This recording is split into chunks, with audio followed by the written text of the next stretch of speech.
asked a lot of the home inspectors, they'll swear to, and I don't know who taught them this, but they'll swear that the moisture in the crawl space is causing it up in the attic.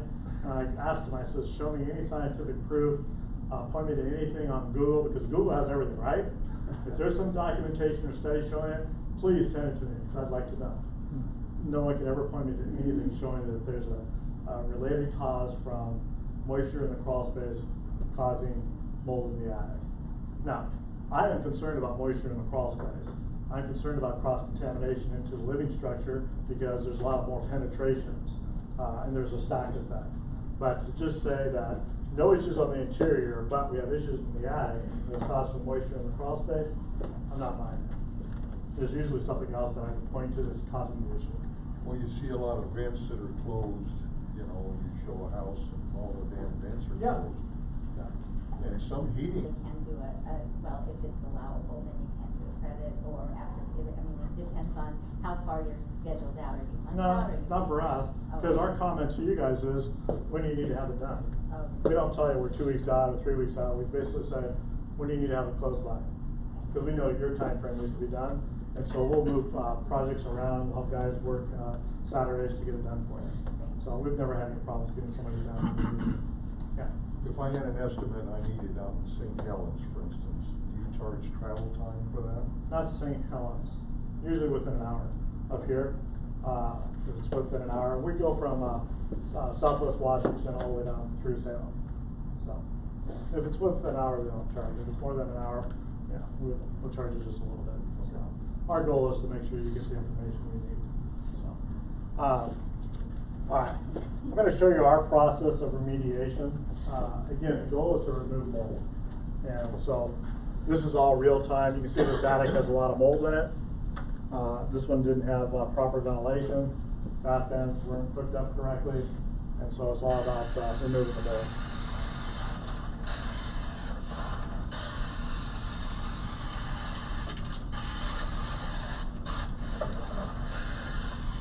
This is all instantaneous, all real time.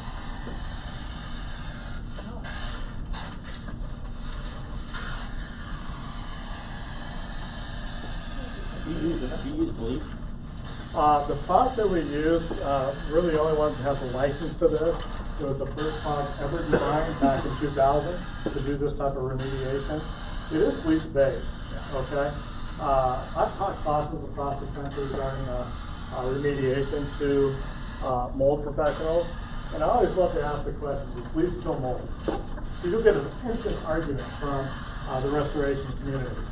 And the reason why there's that confusion is, first of all, bleach absolutely kills mold, but it only works on non-porous surfaces, all right?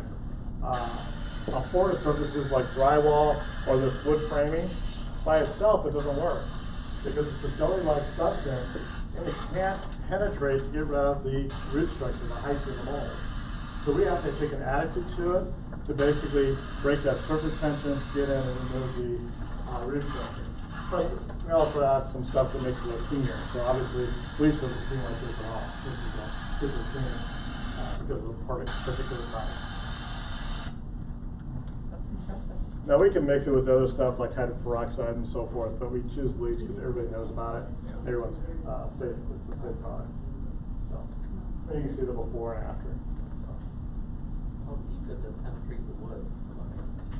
Actually, well, this product penetrates pretty good because it's basically the particle size is so small. It's a nanoparticle, so there are some other companies using similar products. It just doesn't clean as well because our particle size would be like a beach ball. Ours is like a BB, so ours gets in and penetrates a lot more.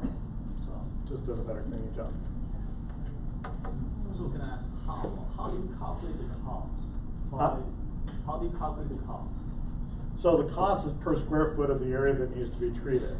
So if there's no visible mold on half of the attic, we don't need to treat it. We're only treating what we see as visible mold. All right.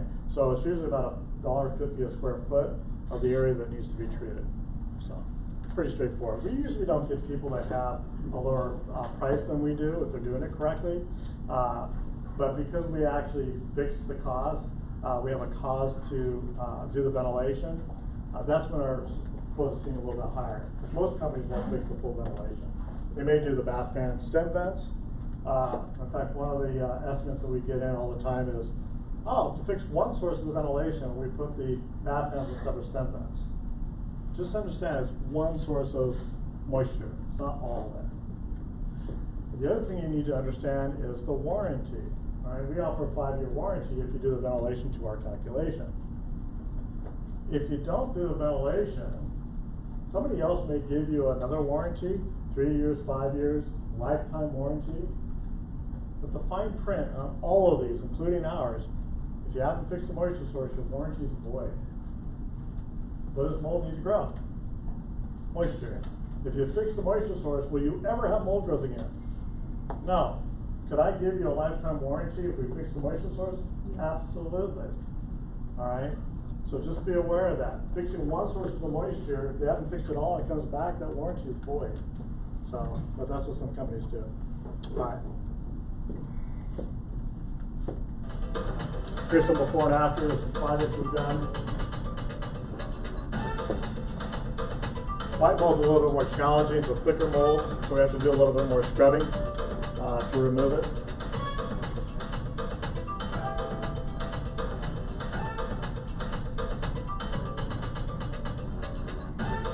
Most homeowners like our methods because they like to leave the home looking as clean as possible rather than have an attic full of white paint. And always raise the best side. Alright, so when we're done, we're going to basically identify the cause. We're going to suggest how to fix that. We're going to remove it. We can't apply that clear protective barrier. Sometimes we have to do that just because we can't get good airflow going through. Why use us? Again, we're a general contractor, we're licensed, bonded, and insured. We do free inspections. So if you have a home inspection that has mold on it, we'll be out there usually within 24 to 48 hours. Okay. Every once in a while, you guys get behind the 8 ball and need something because it wouldn't let you in or you couldn't complete it. We've done these off of the home inspections. Okay, we're pretty good. If the home inspectors take some good pictures up there, it's pretty easy for us to identify what the cause is. We just do so much of this, we know.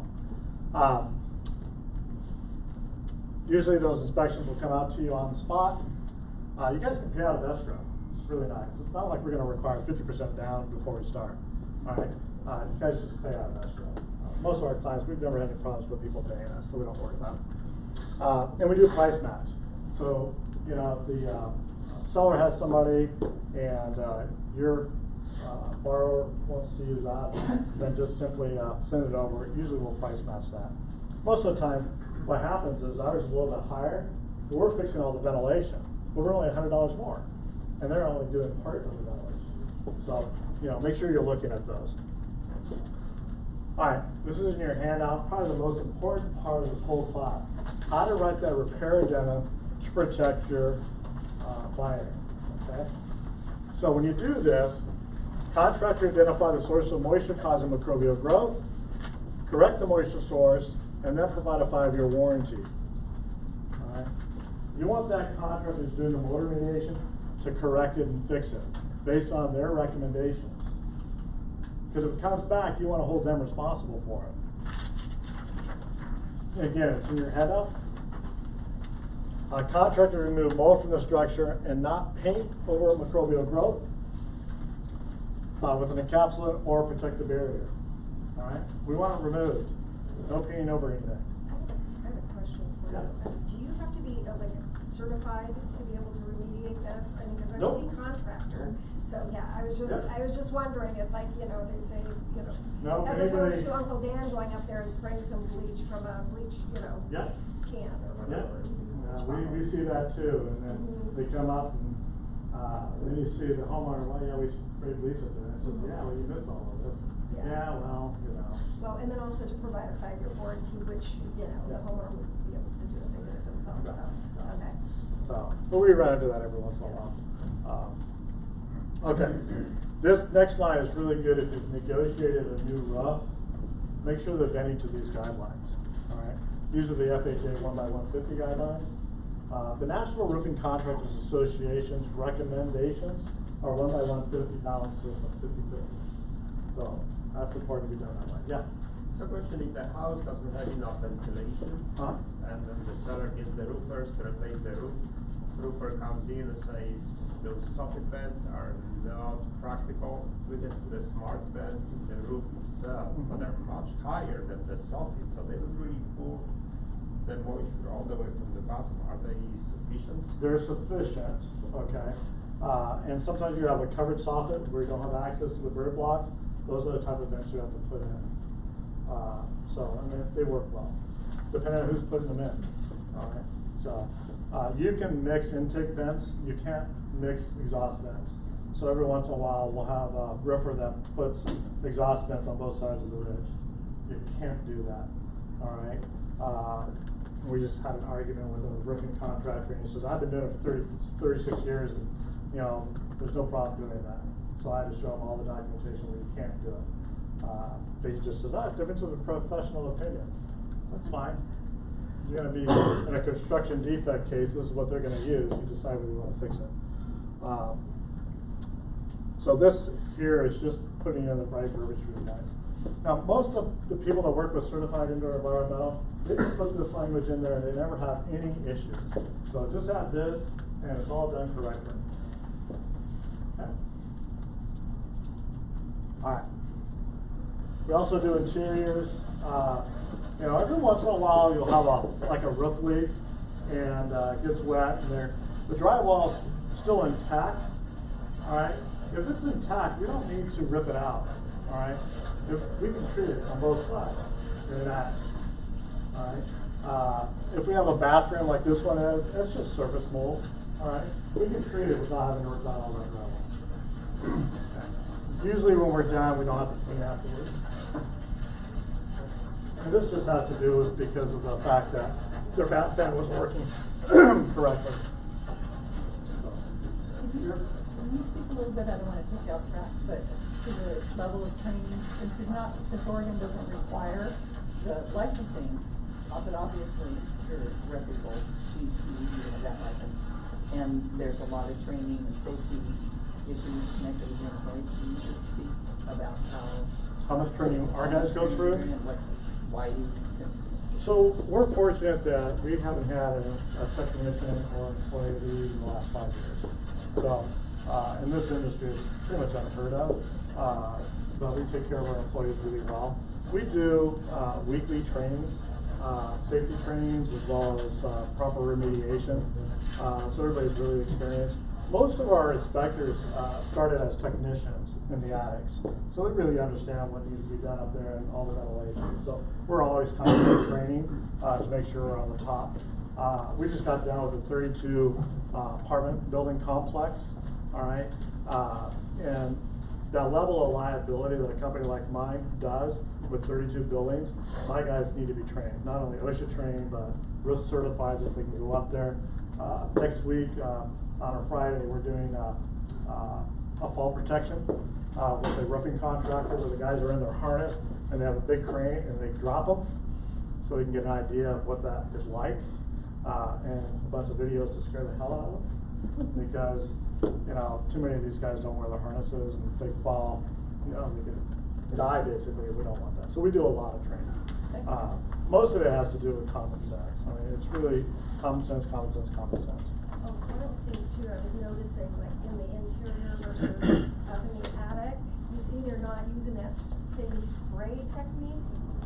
Yeah, we wipe on the interiors. Yeah, you wipe because then you can kind of encapsulate it too. Like if you try to spray with a spray bottle, don't they kind of release their spores into the environment? Yeah, you never want to spray mold, you always want to wipe it. Yeah, Attics I don't care because I'm worried about cross-contamination. Right. But interiors we wipe. Yeah, yeah. Here's some before and after pictures, and you can just see it's completely gone. Can I ask a quick question? How, does the homeowner have to vacate the home for a certain number of hours or days? Not on attics, on interiors, because we actually have a two-step process in the attics and the interiors. Then you can go into the second process. But on interiors, you know, I'm concerned about two things, actually three things. Moisture source, so that's taken care of. Remove the mold, whether I have to rip out drywall or I clean it. And then the amount of mold spores in the air. So the last part that we do is we treat the indoor air quality. We have a special product that we fog in there that eliminates the mold spores. And how long does a process like that take? It depends, usually they're in at 8 and they're out by, they can come back at 5. So, yeah, all depends on what we're doing. As far as attic goes, they don't have to. Here's a full bathroom we did. Oh, I taught this class a couple years ago, and Realtor calls me out and says, hey, can you get some of that magic stuff? And it's just a little bit of mold on a baseboard. Take care of it for me. Probably take about 5 minutes. Yeah, that's what I said. What'd you say? Sure. So, what do you think I'm looking for? Yeah, it's got to be caused from something, right? Right. So, I'm real handy with tools. I look like a handy guy, right? With tools. 5 minutes later, this is how I had it torn apart. Okay? Now, no amount of magic stuff is going to clean that. That's completely tearing it out, all right?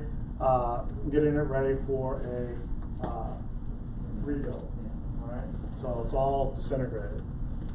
If you ever run into a situation where you have a water leak, all right, and you pull it back and you see mold, homeowners make the biggest mistake. They usually call up their insurance company and they go, hey, we got some mold issue in my cupboard.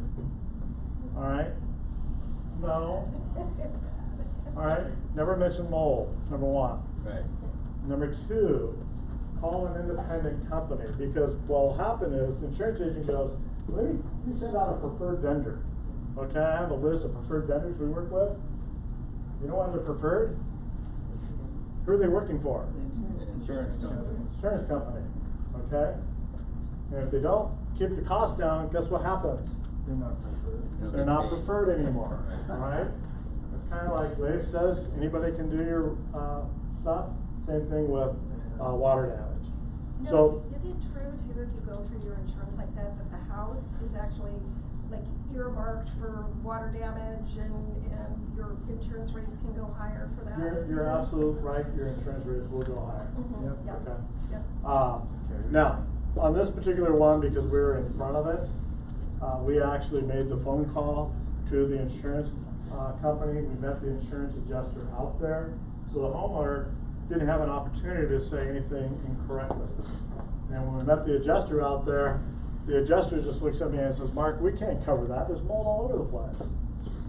I go, yeah, so? He says, well, that's been there long term. I go, prove it. Mold grows within 72 hours. That just happened. Of course, he goes, well, prove it. I says, all right. Is there any dry rot? There's no dry rot. That can't be there that long. So, adjusters want to try to cover claims. You just got to give them a reason. They actually paid for all of this, which is really nice. The homeowner, I think, was out there deductible. So, What was the source? there is a.